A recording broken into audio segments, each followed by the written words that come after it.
Okay, this is the second video on the digestive tract, and we're going to start by looking at each of the individual areas of the digestive tract. And we're going to start by looking at the oral cavity. We're going to actually start by looking at the salivary glands. So this picture right here kind of gives you an entire overview of the entire digestive tract. We're going to focus right now on the salivary glands. So up here you can see in the picture we have the three different sets of salivary glands. This would be where I'm coloring in red. That's the parotid glands. And then we have the sublingual glands, which would be under the tongue. And then we would have the submandibular glands, which are underneath the mandible, a little more posterior. So the three types of glands, again, are the parotid glands, and then we have the submandibular glands, and then we have the sublingual glands. Okay, so let's start talking about each one of those. So first of all, the parotid gland, it makes up only 25% of the saliva that you produce every day. It secretes an enzyme called salivary amylase. Salivary amylase breaks down starches and complex carbohydrates into more simple sugars like glucose. And the parotid gland then is going to empty those secretions into the parotid duct, and that's going to empty into the mouth. Mumps is an infection that targets the parotid glands in 5 to 9-year-olds. And after a person has mumps once, their parotid glands get really swollen, and that's why we call it mumps, because their cheeks kind of puff out. But after they've had the mumps once, then they have permanent immunity. In adults, if an adult didn't have mumps as a child and gets it as an adult, it can affect, in the males at least, it can affect their testes, causing sterility. The sublingual glands, they make only 5% up of the saliva, and they're on the floor of the mouth. They produce a mucus that acts as a buffer and a lubricant. So mostly what they're doing, they're producing mucus. The mucus makes the food really slippery, helps it to slide down into the throat, into the esophagus, so it can get into the stomach area. And so it empties, the mucus empties into the sublingual duct and then goes into the mouth.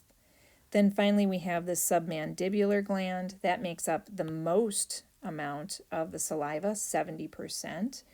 The submandibular glands are on the inner surface of the mandible, and they empty into the submandibular duct and then into the mouth. They secrete buffers and mucins, which are glycoproteins, as well as salivary amylase. Again, salivary amylase starts the digestion of carbohydrates. So carbohydrate digestion begins in the mouth. So saliva, let's just talk a little bit about saliva. Okay, saliva is produced at 1 to 1.5 liters per day, so that's quite a bit of saliva. And 99.4% of it is just water. Okay, just water. The rest of it's going to be electrolytes like sodium and chloride and bicarbonate. Then there's some buffers and those mucins, which are glycoproteins. There's antibodies also in saliva. And then there's some enzymes, which we talked about, salivary amylase, and then there's wastes. A couple of things that you should know about saliva production is that the saliva production increases when you eat. So when you're putting food in your mouth, it helps to lubricate the mouth, lubricate the food, dissolve chemicals to stimulate the taste buds so you can start to taste things. It begins that carbohydrate digestion using salivary amylase. And then there's another enzyme called lingual lipase. And lingual lipase isn't produced by any of these glands. It's produced by some glands under your tongue. And lingual lipase helps to digest lipids into smaller droplets. So just into smaller lipids. Okay, so we have lingual lipase that's added to the saliva. It's just not produced by one of the glands. So carbohydrate and lipid digestion actually begins in the mouth. Another thing that you should know about the salivary secretions is that it can be reduced by certain things you might see in your patients. It can be reduced by radiation for a patient that's going through radiation therapy. It can be reduced by emotional distress. Some drugs can decrease saliva. Sleep factors can decrease saliva, and then age, as well as a person ages, they're going to produce less secretions. And it's important because one of the things that saliva does is it helps to wash away the bacteria. And so if a person has less saliva than they should have, they have a higher susceptibility to dental cavities. So saliva is going to be regulated by the autonomic nervous system. So the parasympathetic nervous system, which is your rest and digest nervous system, it's going to increase salivary secretions, okay? And the sympathetic nervous system, which is your fight or flight nervous system, that is going to decrease the secretion, and any secretions that are being produced will be thick and small. Okay, so not very much and much thicker. So the cranial nerves that are sensing objects in your mouth or sensing the chemicals through the taste buds, those sensations have to travel back to the central nervous system. And so as far as like taste buds, when you're tasting things, the taste buds are going to activate or stimulate the cranial nerves 7, 9, and 10. So this should be kind of familiar. We know that on the tongue, and the anterior 2/3 of the tongue, cranial nerve 7 will monitor taste. On the posterior 1/3, cranial nerve 9 will monitor taste. And in the throat, cranial nerve 10 monitors the taste. So the taste buds pick up that taste sensation and send it back to the brain. And then the brain's going to send out motor commands to these salivary glands telling them to secrete. Another thing that can stimulate the salivary glands to start secreting are just objects in your mouth. So objects. So when you say you put some marbles in your mouth and you were just rolling them around in there, they don't have any taste, but just that sensation will stimulate cranial nerve 5, which is the trigeminal nerve. And then the trigeminal nerve sends that information to the brain, and then the brain sends out commands telling your salivary glands to increase secretions. So you probably remember cranial nerve 5, we said that was like touch to the face. I had you touch one side of the face, then the other side of the face. Can you feel this? Can you feel this? Well, that cranial nerve 5 is also monitoring touch on the inside of the mouth. Okay? Then from the oral cavity, we move into the pharynx, right? So this pharynx is the connecting area. It's also known as the throat in more common terms. And the throat connects the oral cavity to the esophagus. So here's the pharynx, okay, right in there. So it's connecting the mouth, the oral cavity, to the esophagus, which is your food tube, right? So the pharynx is actually a common pathway for both the respiratory tract and the digestive tract.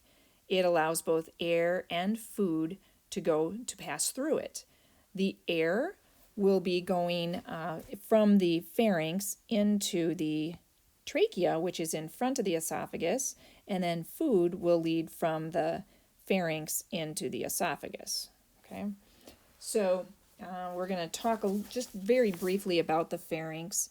There's 3 different regions in the pharynx. We have the nasopharynx, which is going to be the area closest to the nose. Then we have the oropharynx, which is right behind the mouth at the back of the throat that you can see when you open your mouth. And then we have the laryngeal pharynx, which is just a little further down, and that's closest to the larynx. So the pharynx is made of stratified squamous epithelium. It receives the food from the mouth, so it's going to take a lot of abuse, and there's a lot of friction against it. Swallowing is going to push the bolus of food into the esophagus, and the esophagus is what we're going to talk about next. But let's first look at what swallowing entails. So another name for swallowing is deglutition. That is the medical terminology for swallowing. What happens is that first the soft palate and the pharynx elevates. Okay, so they both elevate. And then the larynx will elevate. So then the larynx elevates. And then the pharynx will push the bolus of food down towards the esophagus. Okay, so there's just three little phases there that occur. There is a swallowing reflex. The swallowing reflex is when the bolus of food touches the palate and the uvula. The uvula is the little flap that hangs down at the back of the soft palate. So as soon as the bolus of food touches that palate and the uvula, that information is relayed to the swallowing center in the medulla. So the sensation sends a message to the medulla. Okay. It sends that message through cranial nerve 5, which is the trigeminal nerve, and then also cranial nerve 9. They both can send that sensory information to the medulla. Then the medulla gets that information and it signals motor neurons that are going to produce a coordinated pattern of muscle contraction. So the motor commands are going to come through cranial nerve 9 and cranial nerve 10, which is glossopharyngeal and vagus nerve. Okay, then let's look at what's going to happen in the esophagus. So first of all, let's take a look at our esophagus here. Our esophagus is about 10 inches long, and it starts up by the pharynx and it ends at the stomach. Okay. The esophagus is going to enter the abdominal pelvic cavity at a region that's called the esophageal hiatus, and that's an opening in the diaphragm. So if we wanted to draw it on here, it would just be, there'd be an opening here, okay, and then this would be the diaphragm right here, right, and so that that opening right there, that is called the esophageal hiatus.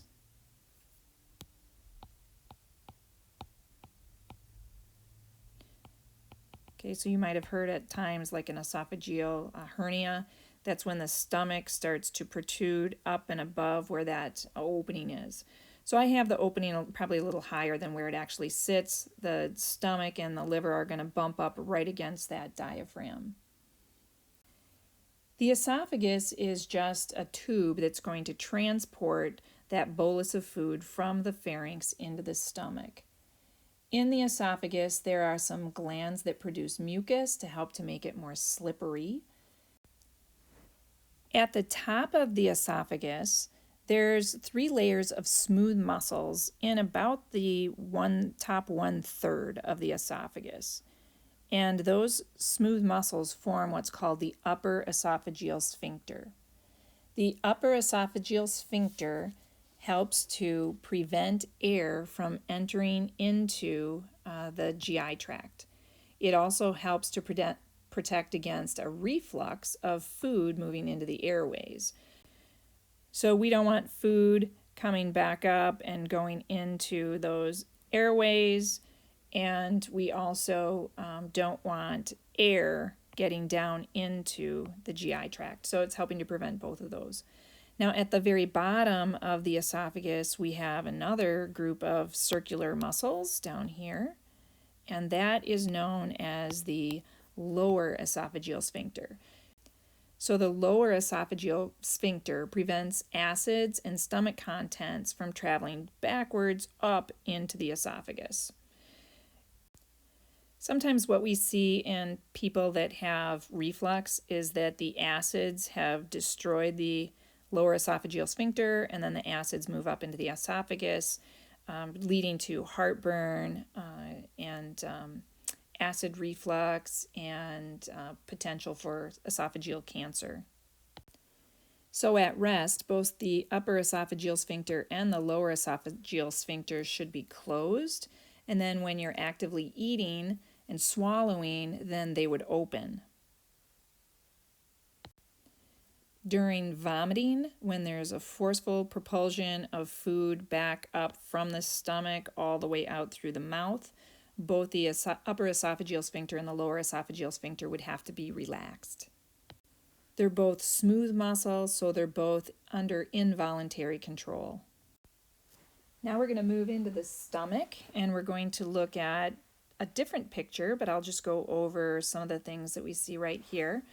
So from the esophagus, food moves into the stomach. We're going to look at the gastric pits. Gastric pits are lined with cells that produce mucus.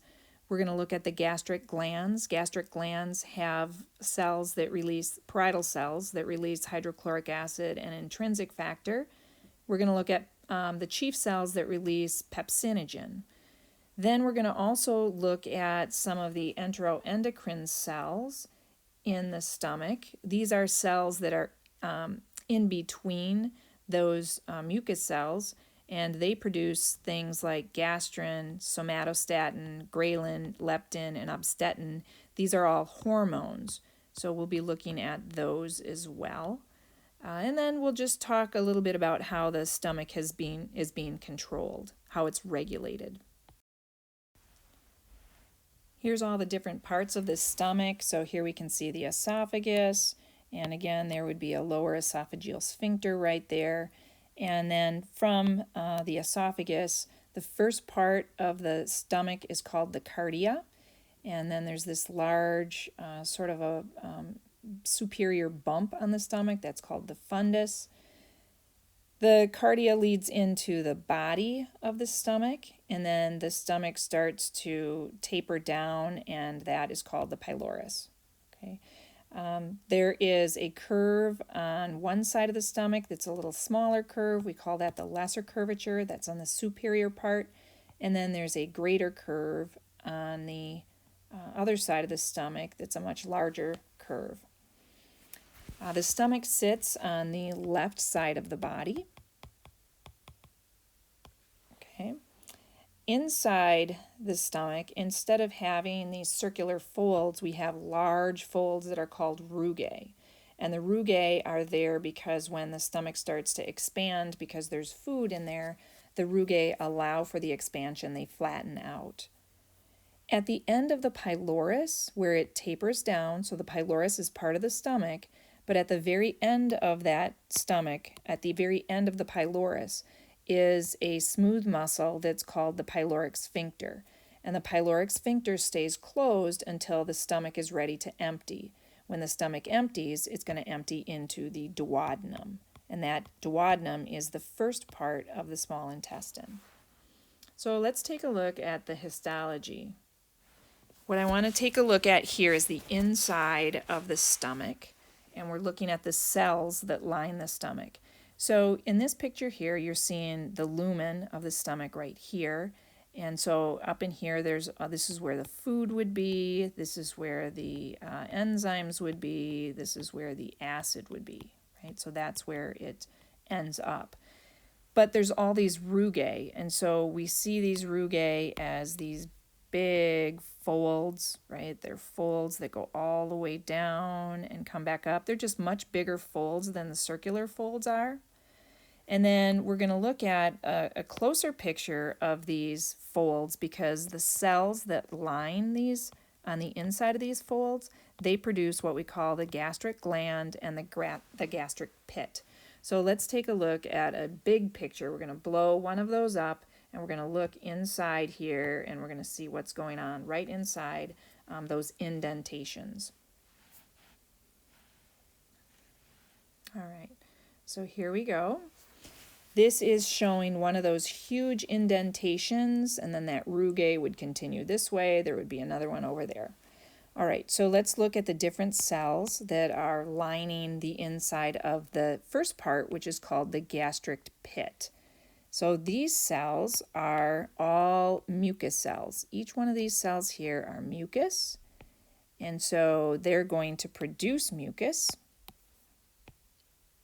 The mucus cells produce mucus, and the mucus lines then the whole stomach. It's going to line the stomach, and it protects. It serves as a protection of the stomach wall so that it won't be destroyed by its own secretions.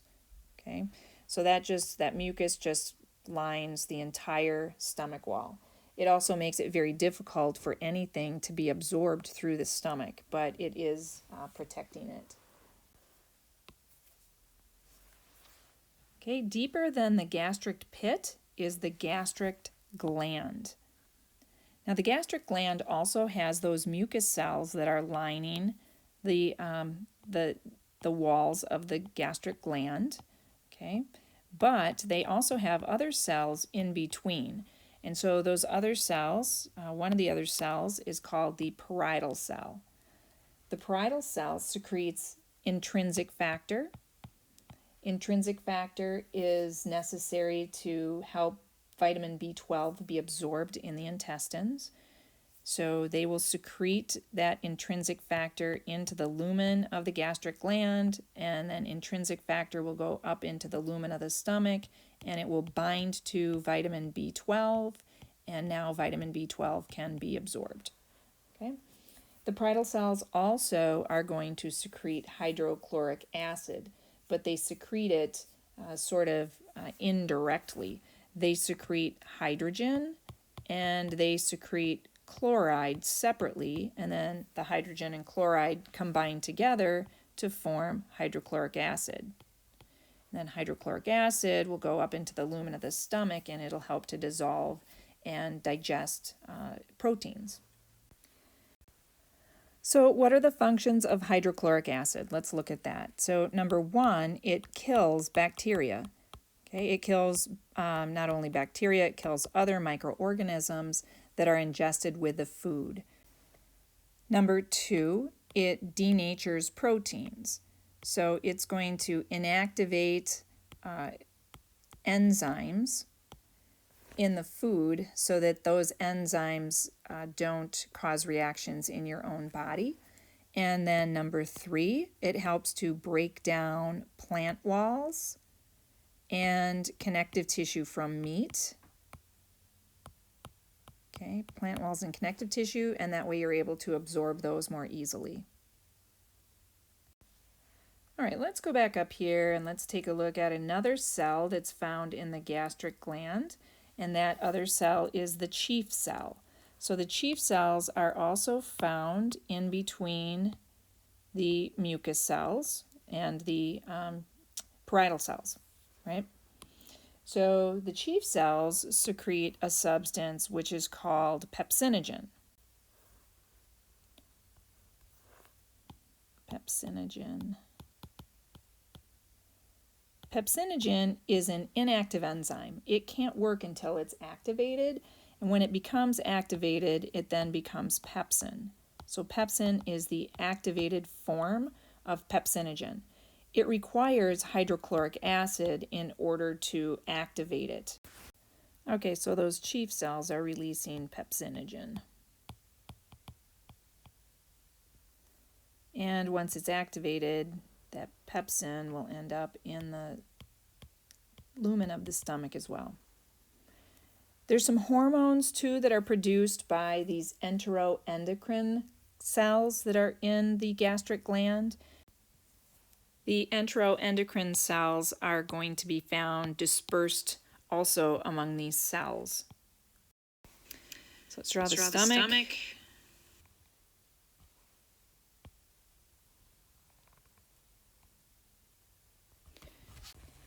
So the stomach produces 7 different hormones.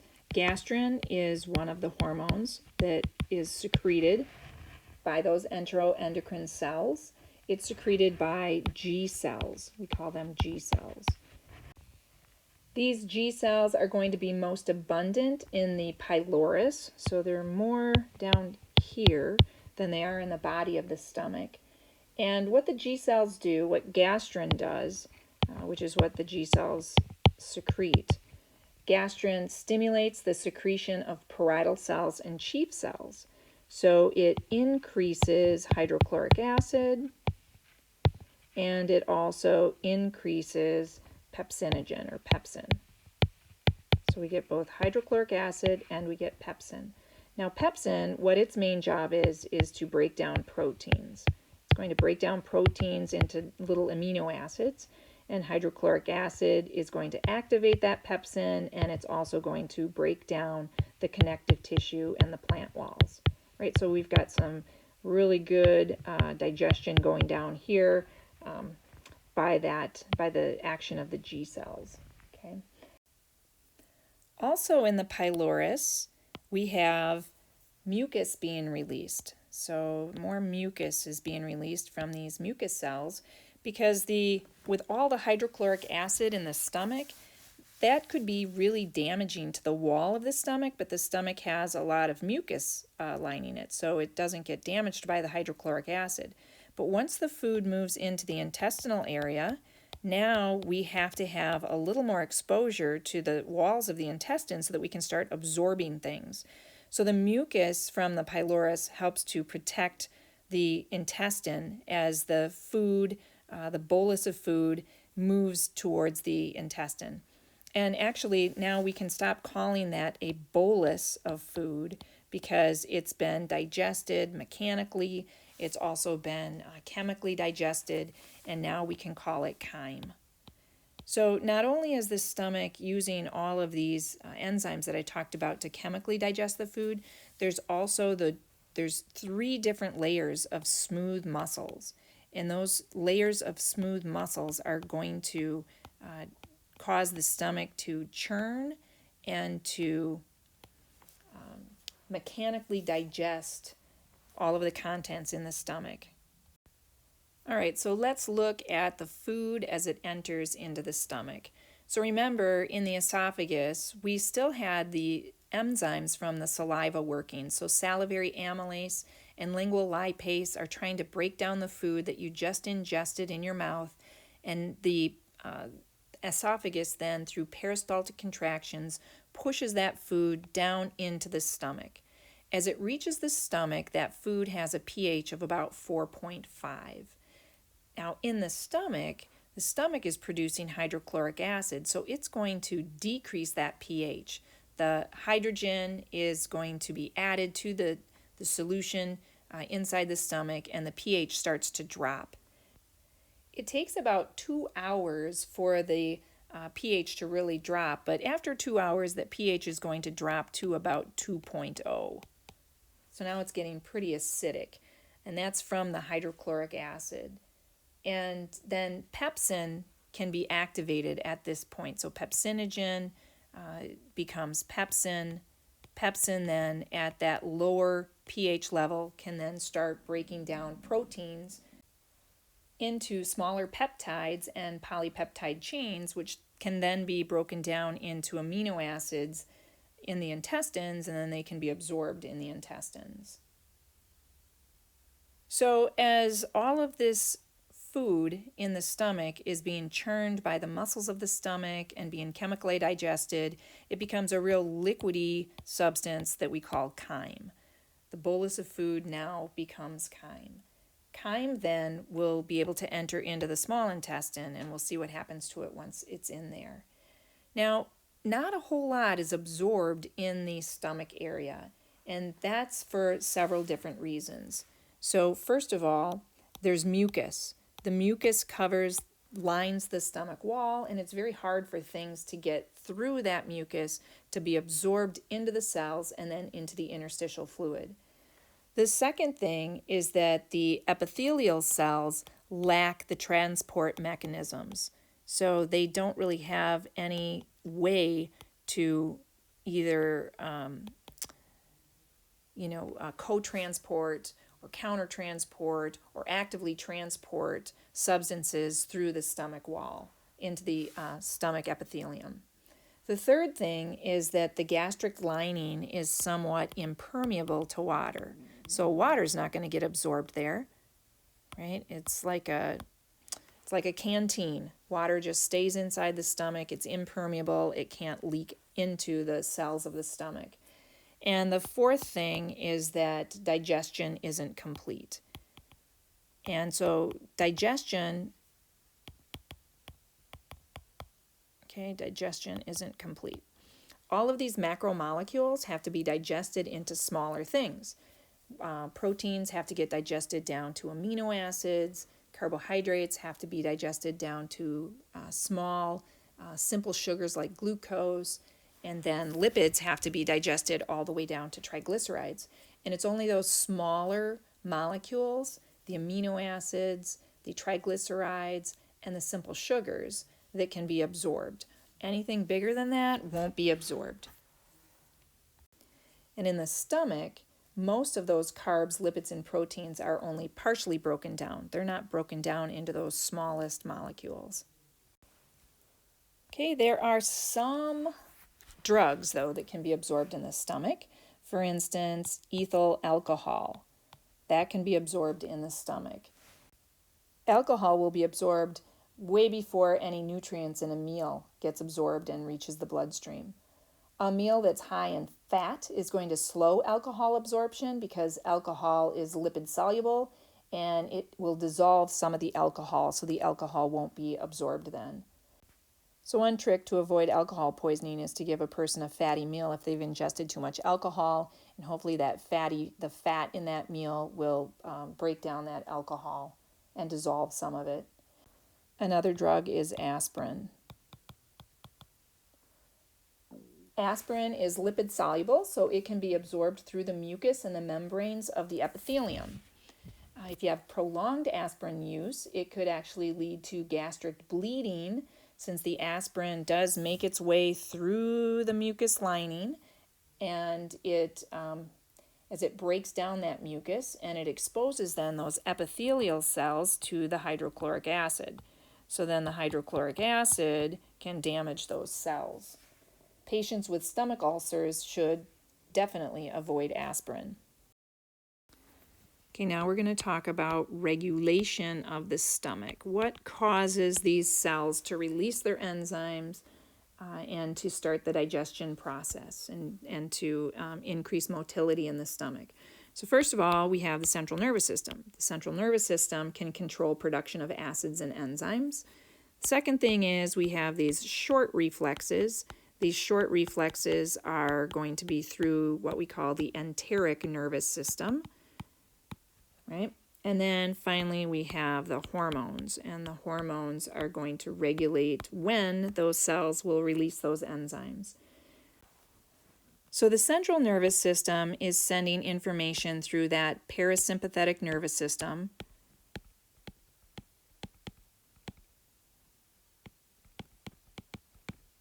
Okay. And the enteric nervous system, this is the nerves that's found in the submucosal lining. Okay. And then finally we have the hormones, and we talked about the different hormones and what cells they're produced by. Okay, that's as far as I'm going to go on this video. In the next video, we're going to talk about the pancreas, the liver, and the gallbladder.